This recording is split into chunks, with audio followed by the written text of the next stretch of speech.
Gusto ko lang i-share ito ha.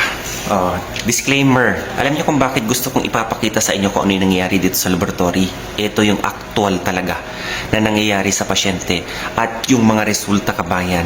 Disclaimer po ha. Baka sasabihin niyo, ba't mo ipinapakita ang resulta ng pasyente, Kabs? Wala namang kayong pagkakailanlan sa pasyente, hindi po ba? Para ma-aware lang kayo.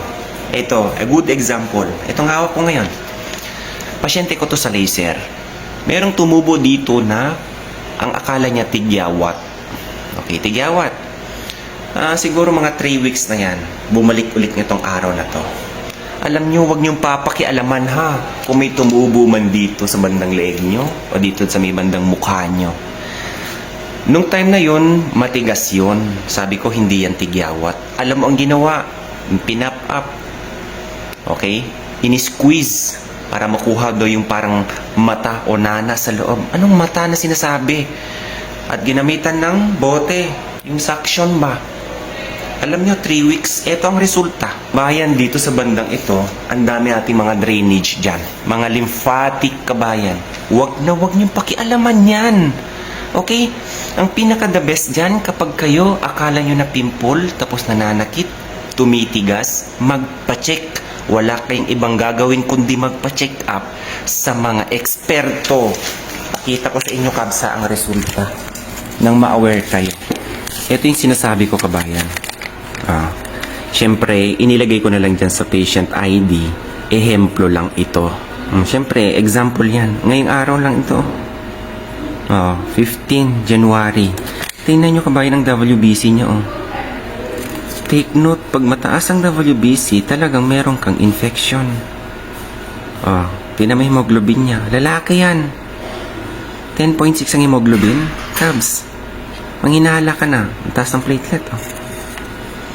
Okay. Tingnan nyo yan.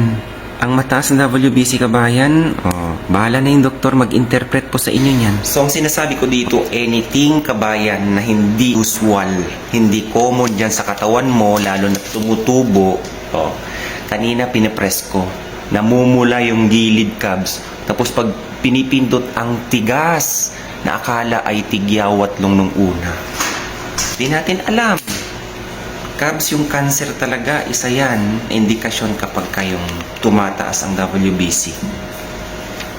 Pag tumataas ang WBC, kabayan, nako.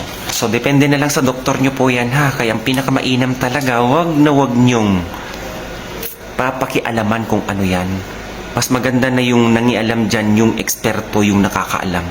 Isipin mo ba naman, pinipiga na 3 linggo. Nung una, nakikita ko yan nung nilaser ko. Tigyawat nga naman talaga kung titingnan mo. Pero pagdating sa loob, kabayan, alam mo yung matigas? Okay, hindi pa siya nakikita na umbok. Pero ngayon, 3 linggo, umumbok na siya. Nagkaroon na ng lump.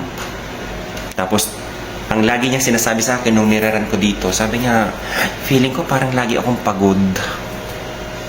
Tapos, yung timbang ko, in 3 weeks, bumaba ng 4 kilos. Magpa-check up, kabayan. Wala akong ibang maiano sa inyo kundi magpa-check up. Ulitin ko, disclaimer po ha. Totoong nangyayari dito sa laboratory na naway kapulutan ng aral kung ikaw man ay nanonood dito sa vlog ko. Okay? Alagaan yung kalusugan nyo, kabayan. Nagsimula sa maliit na bagay, pinakialaman. Ayan, lumaki. Problema ngayon. Ayan, nakaganyan siya kanina. Yan. Sige nga. Okay, alagaan yung kalusugan nyo ha.